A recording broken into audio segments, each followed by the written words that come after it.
Good evening, everyone, and welcome once again to the place to be each and every Sunday night, where tonight on Top Split TV we bring you the final round of season 23 of Sunday Night Lights from Long Beach, the great old US of A, where tonight it's myself, Alex McKellar, and joining me as always is the chaotic one himself, Mr. Corey Steinhauser. Corey, welcome back. The final round. It's actually the last round for our raffle too. So make sure you hit subscribe, or a donation of $5 gets you a ticket, or gift subs, all that sort of stuff. We're drawing the raffle straight after tonight's broadcast, Corey. But mate, another big night of racing ahead of us tonight.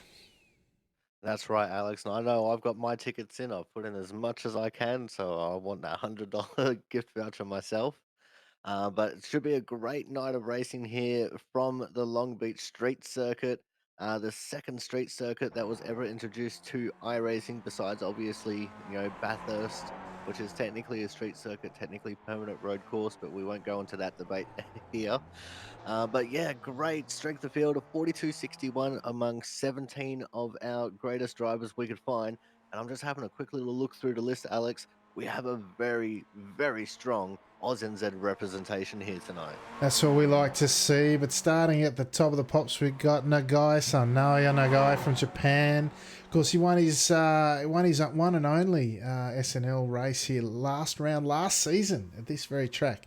Looking to put on a repeat performance here tonight. Julian O'Fray for Red Face Racing joins us once again as he nearly tries his best not to nump up the final quarter there. The three-plated car. First, the ANZ drivers from McFlabby Racing is one Brett McBurney joining us once again. Benji Ray from Iberia, he's back in action. He's done a lot of racing this week. Not had the best of luck from what I've seen, but interesting to see what he can do tonight. Number 5-plated car, one Giuseppe Tolini, currently, if I'm not mistaken, if I have a quick squiz, sitting fourth in the championship. 6 points behind Amadio, hoping to make the step up onto the podium here tonight, Corey. That's right, Alex. But speaking of Amadio, he is our sixth plated car here tonight, also from Italy. Our seventh plated car is Christian Perez, one of Iberia's top drivers. Always great to see Christian on track. We also had the return of Mitch McLeod from the Oz NZ Club and Talk Inc. Racing, once banned indefinitely and then back again within a few weeks. So it's good to see Mitch back on the grid. We've got Nathan Wade from the UK and I Club here as our nine-plated car. And of course, Joshua Fidge Johnson from Oz NZ. Alex, he's looking to get that top 5 in the standings. Yeah, currently sitting fifth in the standings overall for the season. Slim chance of actually moving up in the order if he gets a good result here tonight is Fidge Johnson, leading the ANZ charge here in our own strength of field race. So good to see him in the top 5. The 11-plated car is Håkon Grebstad joining us once again for it is actually Speedy Snails, but he's out there once again. Had a disastrous warm-up race, as did many. It was a 15-car pile-up, I kid you not, in the warm-up race. 15 cars at turn 2. Jeepers, that was interesting.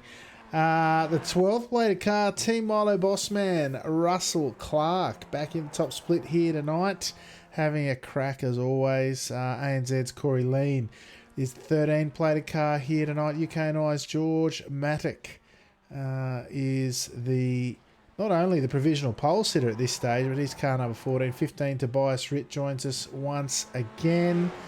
And I'm just looking for the last couple. Second run, I think, for Vasco Sorofsky from ANZ in the 16-plated car. Sean McKenzie, welcome addition to the top split racing here tonight as our final entrant, car number 17, Corey. Yeah, that's right, Alex. And it should be an awesome race that we got here tonight with all these drivers. And, such a technical circuit as well. As you said, in the warm-up race, there was a huge 15-ish car pile-up going into the fountain section, which we both witnessed and was just in complete awe. And it all happened because of one small mistake going into it on cold tires. Hopefully, we don't see a repeat of that here in this race, but you never know because accidents do happen. Absolutely. Great to see Nagai-san looking to back up his last season victory in the final round. We've got a few left to come around. Vasco Swarovski looks like he'll be the next, or there's a couple of Frey's one to watch as well. As he crosses the line, Grebstad only managing 13th on his second lap. O'Fray only 9th. There's a few out there not getting the runs that they were looking for. Benji Raig now, the Iberian driver, similarly named Twitch channel, coming across the line to finish his second lap, jumps up to P number 7. Christian Perez, current 2K Cup title holder, throws it into the back up of this this circuit through turn 9, around turn 10 now, coming into the final corner where he'll hang a big right-hander to enter onto East Shoreline Drive in the final run to set his time. Although I don't think he hasn't got a time to this point. Might have clipped a wall or something. Crosses the line now, the Iberian driver, Christian Perez, and still hasn't set a time. So he'll be doing the last to first challenge here tonight, Corey. Anyone can do it. It might be Perez, although this circuit will make it tough for him, I'd say. Indeed it will, Alex. There's only probably about 3 or 4 places where you could make a genuine overtaking opportunity happen. Going along the massive front straight with the huge curve in it is one of them, but you've also got to be worried about the draft back there as well, because it's such a long piece of road coming out of the final hairpin and going into the first corner that you could draft and then repass someone a couple of times before you get into the braking zone. Absolutely. As you say, there's a couple opportunities here, but Perez in his warm down lap, he absolutely looked like he was testing out every wall on the circuit. Although the skippies these days, they seem to have a bit more strength about them after the changes to the damage models, so he might be okay. Just testing out some of those walls anyway. Just a reminder, folks, as quali closes down, last night of the raffle, a sub to the channel gets you a ticket. $5 donation or more, each $5 donation sub or gift sub gets you a ticket in the raffle. We draw it tonight for a $100 Steam voucher. Last night, there'll be one winner tonight and one winner to take them all. So let's check out our grid for the final round at Long Beach for Season 23 Sunday Night Lights. Naoya Nagai from Japan taking a pole tonight, looking to go back-to-back in the final race of last season and this. George Maddock from UK&I sitting next to him on the front row of the grid, starting from second. Brett McBurney for McFlabby Racing, the leading ANZ driver, starting out of third, just ahead of the second ANZ driver, Mr. Corey Lean, out of fourth. Tobias Ritt joining us once again, starting from fifth on the grid. Sixth tonight will be Giuseppe Tellini, looking to secure, if he can, third place on the overall standings tonight. Seventh tonight will be Benji Raig from Iberia. Loris Amadio currently sitting in third in the overall standings, starting from 8th tonight, looking to hold on to that spot.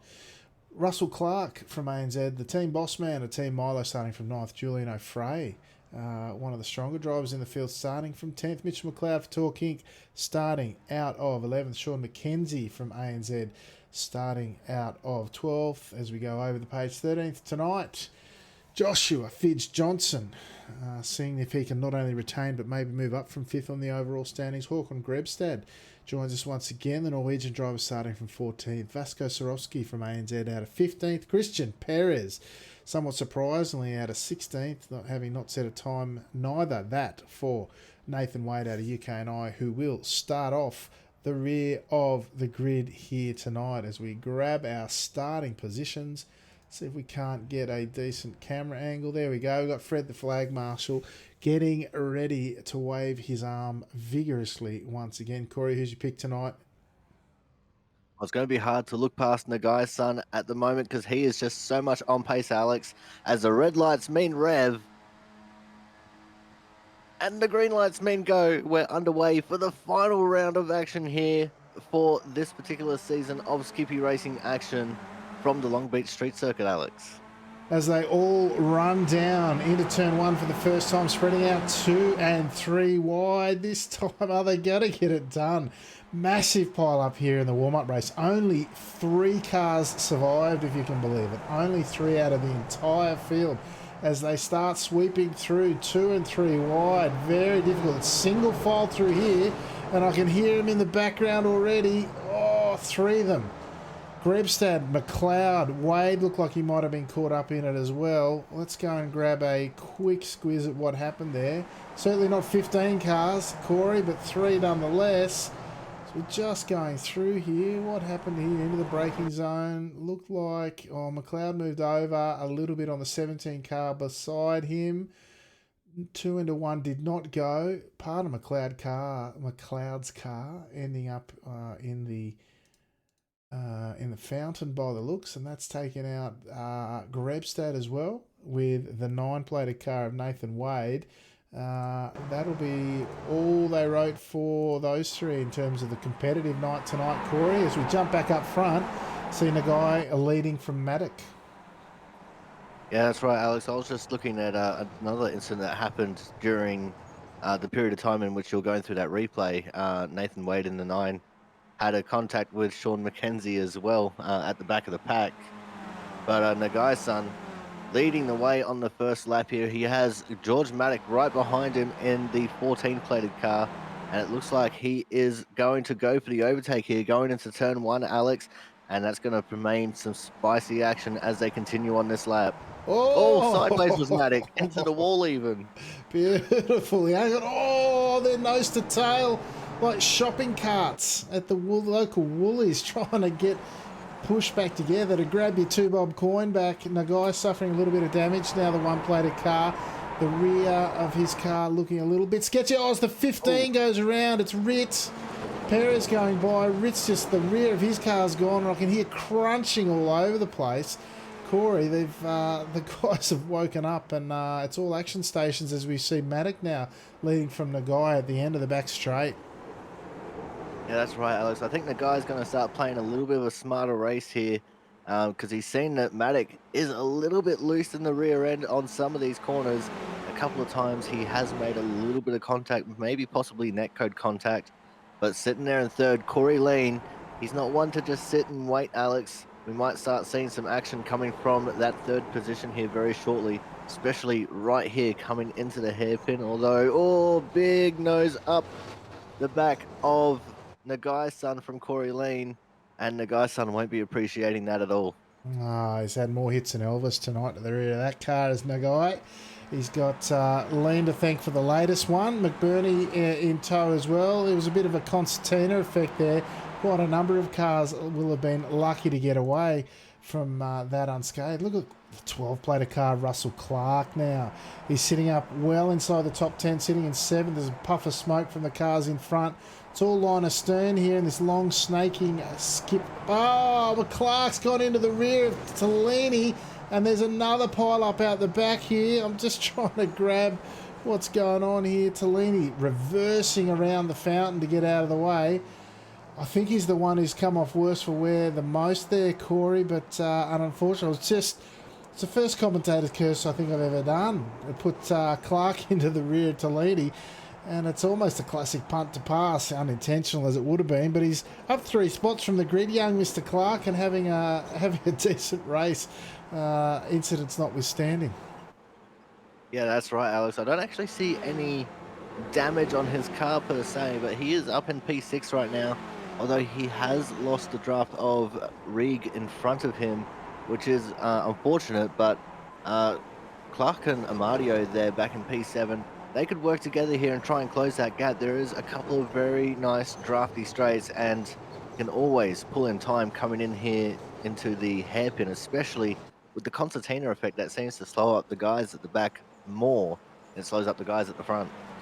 Yeah, absolutely. I tell you, with that no damage suggests it's likely that it was netcode contact now as we see Corey Lean going by the stricken Nagai, who, because I don't know if it's netcode or what around this track, but Nagai you'll hear all night, oh, big contact. Lean runs up the rear of him, leans off into the wall. Nagai, oh, Lean, hold the brake, son. Jeepers. Everyone's scrambling to get past him as he now stricken Skippy gets around. Why don't we check out what happened there in the replay? It looked like Nagai got all sorts of loose through turn 1, The rear of the car steps out, and it's Nagai-san in front, right? And then the rear of the car steps out. It clips the tyre barrier on exit after carrying too much speed. Lean, fully committed, really, honestly had nowhere to go. And then, I've grabbed the wrong guy there. Great camera work. Lean. And McBurney, the leading ANZ drivers as well. McBurney's into the rear of him. The droids have fixed McBurney's rear, so he's still in there. But look at this, son, please. Hold the brakes. Everyone scrambling to get out of the way of the stricken Corey Lean. That, folks, is not how you do it, but that's how it was done. Now, out in front, George Maddock from UK&I is driving away from them. Nagai-san somehow managing to hold on to P2 here. What do you make of that, Corey?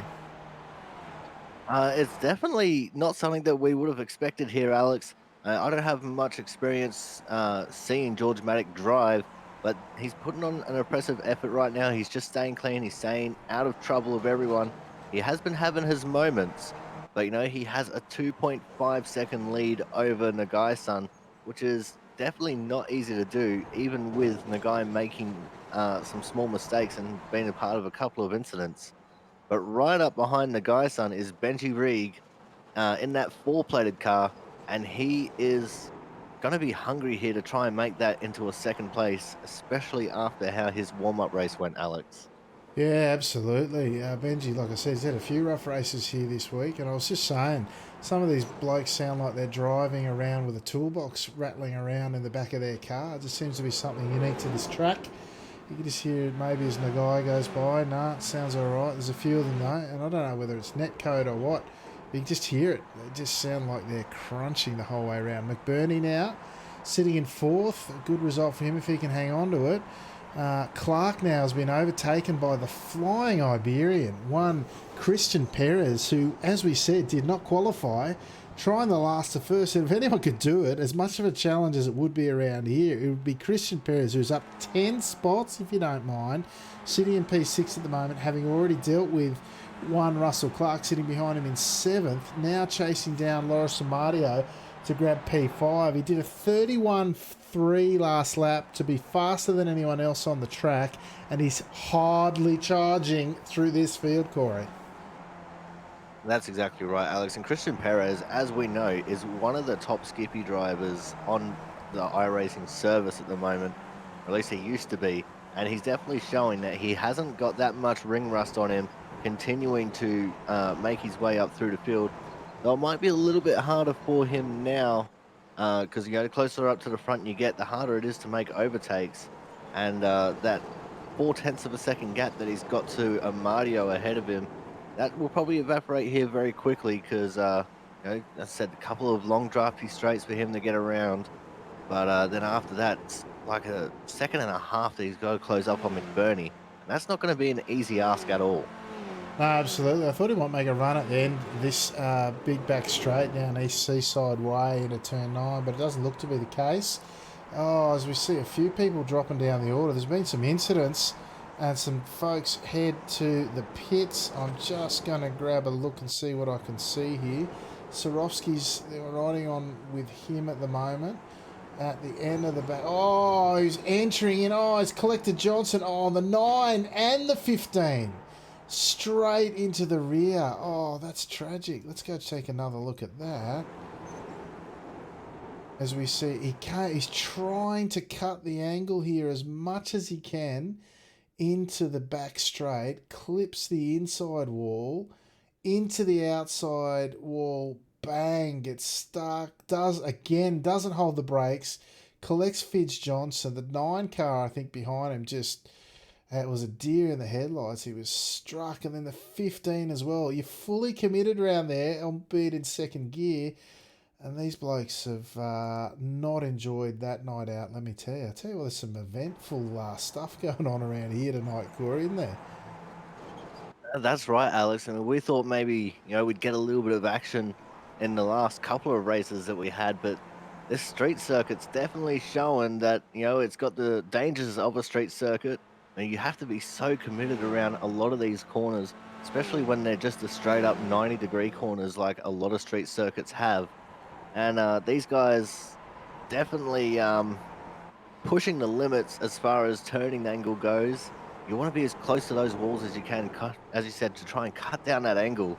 But we're definitely becoming into a pockets of excitement kind of race now with how many gaps we've got forming throughout the field. Yeah, absolutely. We even saw in the background in one of the shots we had of Perez earlier on as we focus on this battle between Reig and McBurney. Benji having all sorts of pressure applied to him by the Oculus-clad livery number 3 car, forcing him to the outside. He moves to the inside into turn 1. Reig heavy on the brakes, leaves him plenty of room. They both get through unscathed. Plenty of battling between these two I've seen this week already. So the fight continues there. But a lot of the guys struggling here tonight. So much more than I would have expected. But also some of the fundamental errors. A couple of people we've seen tonight already just not holding the brakes, causing more incidents than were necessary at times as well. So, look, it's been a long season, and a few folks probably showing the worst for wear as, oh, these cars sound terrible around here, Corey. Yeah, it's going to be hard for us to get used to it for this race, Alex. Don't know why there seems to be so much netcode scraping. I'm going to call it because it sounds like there's just bodywork hanging off and scraping along the ground, even though there's no visual effect of it. But it just seems that everyone's just left their uh, brains in bed at the moment because, as you said, the fundamental mistakes that we're seeing here today alone is, incomprehensible. Especially the golden rule of hold your brakes when you're in a crash. I mean, how many times have we not seen that happen tonight? It's incredible to see. And, as an oval racer, a majority of the time here on iRacing, that's the one thing you really try to drill into some of the younger fellas' heads, and it's pretty hard to watch here, Alex. Yeah, that's right. As we see Perez now, we've got 2 groups ahead of us. What do we got here? McBurney holding on to his gap. Oh, who's that parked on the side? Must be Swarovski. He was waiting. He was lapped down.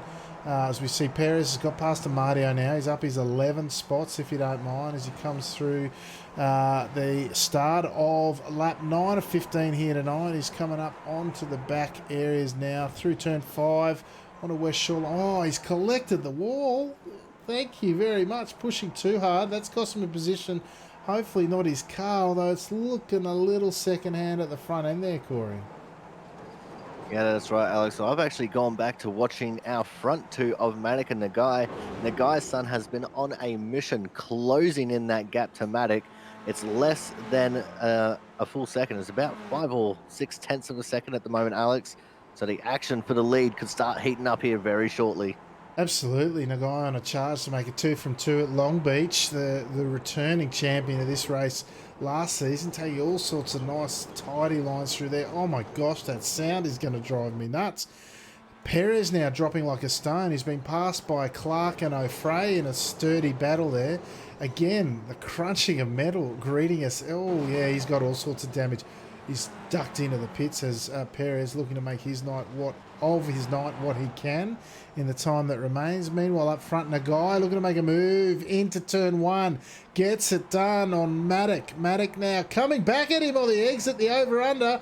Are they going to go side by side again? He's got it done, the over-under through turn 1 into turn 2. Beautiful driving there from Matic. No beg your pardons from the 14th car on the one-plated car. Seatings mean nothing here tonight. Obviously, Matic, great drive through there. Corey, beautiful move. Yeah, that was textbook over under Alex, and he used the tightness of the fountain section to his advantage. Now it's all going to be up to Nagai's son to try and regroup and try and attack back again, which you can see him just trying to stay in the wheel marks there of Matic, waiting for the perfect opportunity. And this might be it here, coming along the back straight just before we head into the section with the hairpin. And it looks like Nagai's son just starting to edge out a little bit, showing the nose, pulled back in. He's not going to do it this time. He's going to wait for the front straight to do it now, Alex. Yeah, coming through the closing stages, a lap 10.5 to go, and they cross the line next time round down into the turn 11 hairpin. I'll tell you what, as well, McBurney showing that he's got some pace there, leading Reagan. It could be a four-car battle before we know it by this rate. Nagai this time all over the back of Maddock. What have they got for us into turn one this time round? Maddock looking to take a slightly more defensive line, forcing Nagai to go round the long way into turn one. Nagai will have the run. Maddock tucks in behind, sees the two cars of McBurney and Raig behind them, and perhaps wanting to get away, not cost any more time, as he recognises, even with a damaged car, perhaps Nagai might have the wood on the rest of the field. That's very possible, Alex. Nagai-san is generally the on-pace man when it comes to tracks that not many people will have experience in, as Matic took a whole lot of curb that time through the right-hander. But Nagai-san, it'll be interesting to see what he can do now that he is in the lead with all that damage. I mean, he did close in the gap to Matic earlier, but now Matic will be in the draft with Nagai. He won't be able to lose Maddox so easily. So it's going to be interesting to see how all that damage is going to affect him and how it's going to affect the two cars behind because they are closing in fairly quickly here, Alex. It's only a 1.5-second gap between McBurney and Nagai in the front. Yeah, well, Nagai, even with draft, was only barely a tenth quicker uh, than um, than McBurney last time round. In fact, he wasn't. I take it back. Last time round, McBurney was well faster than Nagai and catching them at a rapid rate. Well, Nagai, I think, has the best lap of the race with just under 31. The only driver under 1 minute 31 with a 30.99. Last time round was a 31 dead. So in clean air, he's fairly flying, and it was almost three tenths. In fact, it was over 3 tenths quicker than McBurney. So Maddock now showing some wisdom and sitting behind Nagai is almost pulling a gap there with a busted car. Not bad steering from the Japanese driver. Yeah, that's right, Alex. It looked like Nagai-san got a very good exit coming out of the hairpin. He pulled that gap out to about 6 tenths of a second before the braking zone into turn one. Matic again taking all the curb and then some. I'm pretty sure McBurney just did the same. But I think it might be Matic here just trying to fall back from Nagai a little bit to bring McBurney and Reig into this race, which could be a very interesting concept. Not thinking that he can do this alone, wants to get some more people involved in the battle, Alex. Yeah, that's one theory. If it was me, I'd be head down, tail up, trying to get away from them. I don't want four cars competing for the lead when it can just be myself and one other. Nagai really stretching his leg now. He's out to half a second up the back straight in full draft. Maddock dropping time behind Nagai with McBurney now getting even closer. McBurney is just a sniff out of draft. A good exit from the hairpin here, and he'll be right back in it. He is still 1 second. So depending on what sort of draft Maddock gets from Nagai, McBurney will be in there. The gap not closing up the straight at this stage. How's McBurney still got a clean car sitting in that front pack with all the action that's gone on here tonight, Corey? I don't know, Alex. Some mysteries of the universe will never be answered, but one that we could possibly answer here very shortly is Nagai-san starting to encounter some of the lap traffic here in the last couple laps. He's only got 1 second to Swarovski in front of him, so he's going to start picking up a little bit of draft off these lap cars, Alex. It could work into Nagai's favour here, especially along these couple of straights that we got coming up. He could start pulling away from Matic faster than we know. Yeah, absolutely. Just gone past. Is that Perez? No, it wasn't. He's coming up on Fitz. Swarovski. Yeah, you're right. And he's coming up on Fitz Johnson now. And Fitz Johnson will get out of the way, no doubt at all. Again, look at the damage that the guy's carrying, yet he's still almost driving away from these guys. A 30 point. What did he do? 30.99 again. Only bested by McBurney. He did a 30.98. So it's very, very tight up front. But of course, you've got to go faster to bridge that gap. And it's still sitting at 1.2 seconds this time round between McBurney and Maddock. And as they cross the line this time round, they'll have 2 to go. You're right. Fitz Johnson gets it right out of the way. I thought, oh no, he's going to lift and let the leaders go by. Grebstad's the next mark for Nagai. I don't know if he'll get him in 2 laps though, Corey. Oh, I don't think he will, Alex, although Nagai is pretty quick without draft, so it could be An interesting couple laps here, especially with it just seems like Matic just doesn't have the early straightaway pace to keep up with Nagai. We can see him closing in that gap towards the back of the straightaway, towards the braking zones, but just seems he's really missing that one thing that keeps him with Nagai in the early part of the straights coming out of the corner. Yeah, it's probably the just the drive out. Compromising a little through the corner is Maddock and not getting the exit speed clearly that the perhaps more technical Nagai is getting after spending a lot of time practicing here. Now, I tell you what, the gap's opened up a bit. It's 1.7 seconds now between Maddock and McBurney, and those scraping skippies are driving me bananas still. As we see Raig now all over the back of McBurney. Looks like when I say all over the back, he's some half second behind with 1.5 to go. So perhaps not the threat that perhaps he once was. As we see now, Maddock closing all over the rear. Within 4/10 of Nagai as they go through turn 9 now, up to turn 10 on the closing stages of the penultimate lap. They'll go through the hairpin. Oh, look at the tight line there of Maddock. It was a late turn in from Nagai, perhaps what is giving him the drive out, Corey. That's very possible, Alex. But I also just noticed that the Guy Sun's car was a lot smoother going through that final section than what Matic was. Matic was hanging the tail out ever so slightly, taking the slightly tighter lines, where Nagai taking those slightly later apexes and just really driving the car smoothly through those corners, which is what you got to do, especially here on the last lap as we go through the fountain section for the final time here, Alex. Yeah, here we go. We've got 2 races in it for the win at the moment. The number 1 of Nagai-san looking to make it back-to-back final race victories for the last 2 seasons. Oh, Maddock has finally come a cropper after the whole race, grabbing as much curb through 5 as he could. This time around, it's cost him dearly. He's keeping going, never mind holding the brakes. He's just trying to get around on the apex. The other 2 going through. Raig was definitely compromised there as the bastard car of Matic limps around. Bang! Into the wall. He cannot turn right, and that might be... No, he's going to keep it going. Well, there you go. Nagai-san is away. Raig now side by side with McBurney. He's taking the defensive line into turn 9. The other good overtaking possibility side by side. They go, oh, big net code. They've both come away okay by the looks. Netcode damage notwithstanding. It's Raig who goes through. Finally gets a win with Netcode after this week struggling quite a bit. And it's Nagai. Naoya Nagai who goes back-to-back in end-of-season races. Raig sits on the podium for, I think, the first time ever with McBurney behind him, rounding out your podium finishes. Amadio and O'Fray rounding out the top 5. Or will O'Fray just pip Clark? Russell Clark, Team Milo, boss man, grabbing a top 6 finish tonight.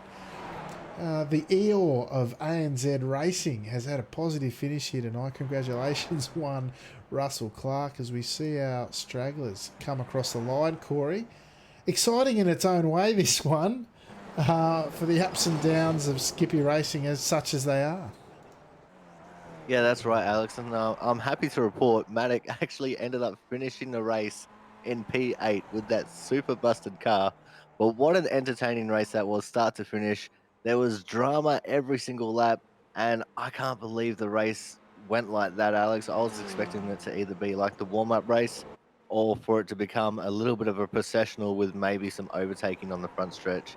These guys really surprised me this race, and hopefully we can see more of that as the future unrolls and we get some more tracks onto the service. Yeah, mate, this was the literal definition of pockets of excitement. This one, it was not one pack, but action all over the tracks. We see our final finishes in Nathan Wade, I should say, the UK&I driver, and Håkon Grebstad finishes and crosses the line in P13, a celebratory blown engine to boot. Now let's go grab our results for tonight. The final round of season 23 of Sunday Night Lights from Long Beach. Of course, Naoya Nagai. Nagai-san 2.0 going back-to-back in end-of-season racing here tonight. Pole and the victory. Well done, sir. Or meritou gozaimasu, as they say in his native land. Benji Raig finishing second. That's his best result, the Iberian. Absolutely. Great to see Benji get a good result this week. Third, the leading ANZ driver for McFlabby Racing was one Brett McBurney. Congratulations to Brett. Loris Amadio from Italy, cementing third in the season overall with a top five finish, finishing in fourth. Julian O'Fray joins us once again for a top five finish. The quality of the field has improved dramatically when you see O'Fray only hanging on for a P5 tonight. P6 tonight for Team Milo's Russell Clark. That's a fantastic finish for Russell. I know he'll be pretty happy with that. P7 tonight was Giuseppe Tellini from Italy. George Maddock, after really testing the limits all night, went that one step too far and threw away a podium finish. He's down in 8th. P9 finishing tonight was Sean McKenzie from ANZ. Tobias Ritt joining us once again, but finishing in 10th. 11th was ANZ's Corey Lean. Corey, hold your brakes, Lean, as we should call him, I think. Nathan Wade finished in 12th, the UK&I driver. Håkon Grebstad, the Norwegian, in 13th. Joshua Fidge Johnson, another unfortunate victim of someone who needs to hold their brakes. The ANZ driver finished in 14th. Vasco Sorowski, the other ANZ driver, or another ANZ driver, in 15th. 16th tonight. The unfortunate Christian Perez, who was on such a charge through the field as high as 5th at one point, and then came a cropper on the walls. Unfortunately, did Mr. Perez in 16th, Mitchell McLeod in 17th, the other and the final ANZ driver in this field after that early exit, finishing 15 laps down, Corey. Yeah, it's a bit of an unfortunate result for some of our Oz and Z hopefuls, but hopefully everyone comes back next season where we'll be back bigger and better than ever. And there's still always week 13 shenanigans that these guys can get in on, and have some fun, burn off some of the pressure that they've built up throughout this season, and hopefully they come back in a couple of weeks all nice and refreshed and ready to go again for some more Sunday night lights competition. Yeah, absolutely, mate. Now, we've got one post race interview to do tonight, and it is with Mr. Julian O'Fray. Julian, top five finish tonight. Very, very eventful out there by the looks of things, mate. A lot going on out there tonight. How was it from the driver's seat? Hello. Oh, it was a funny race, and I want to salute the good fair play of Russell Clark, who touched me during a pass and let me pass just after that in the last lap. Was very fair, and it's really appreciable. Yeah. And Y- otherwise, the race was fun. I have to avoid some people. I have to try to pass some other. I like this kind of race. Yeah, a lot of fun around here if you get the right racing going, of course, and certainly a lot of action. Yeah, shout out to Russell for not only a great finish but a great show of sportsmanship. The team boss man for Team Milo showing us how it's done. But that was our final race for the season, Julian. Hopefully, one that you enjoyed. Do we see you again next season? I think yes, except this, if I have a real life things to do. But normally, I will be here next season. Yes. Beautiful. Well, it's been great to have you this season, Julian, once again. Thank you. It's been a pleasure as always. Is there anyone you'd like to thank or give a shout out to tonight before we let you go? You like usually. I really like to watch your stream, and it's really enjoyable to have some people like you to do that. Yeah.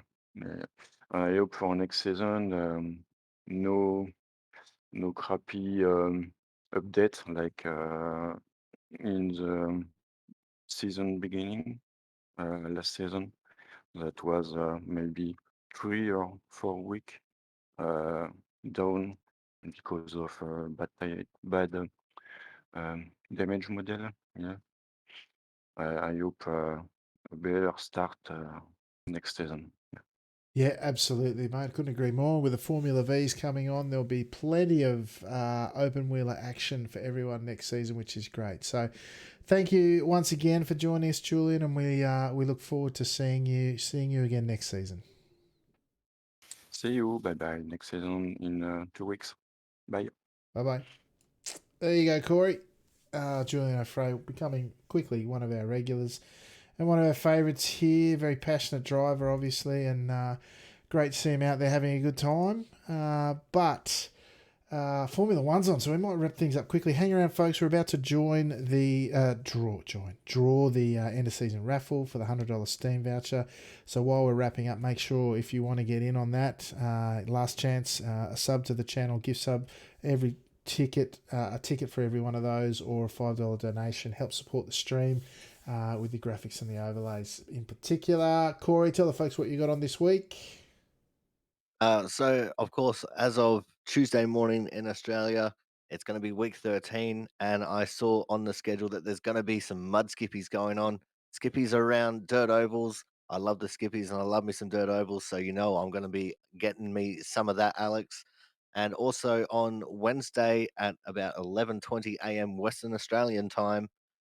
So that's 1:20 p.m. over on the East Coast.